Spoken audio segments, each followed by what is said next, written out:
Hello again and welcome. In this episode, I'm going to be covering the Blockquote, which is a very useful tag in all reality. It's used to denote a large amount of text that requires paragraph breaks. If the text is long enough to require paragraph breaks, use the Blockquote tag.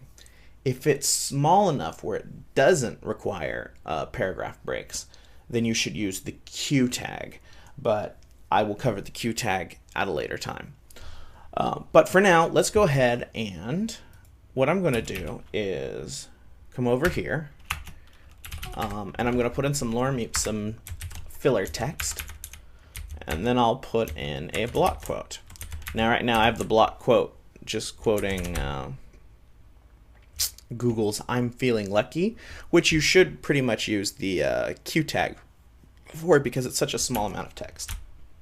But what I'm going to do is I'm going to wrap this lorem ipsum with a block quote. And the block quote only takes one of its own attributes, and that is the cite attribute.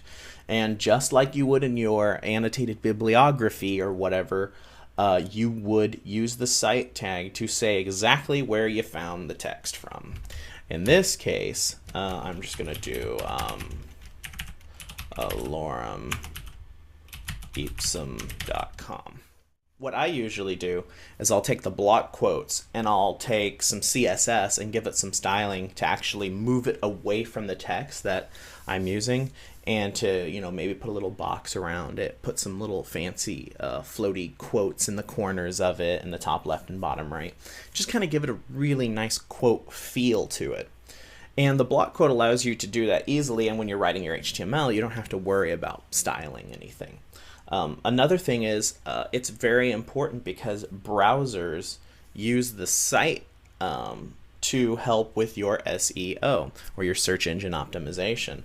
It'll use that as a trackback on your searches. So even if you don't have a link to said site, it will use the cite attribute to say that, hey, there's content from this site in your page, and that is very cool. So I hope you learned something. Peace.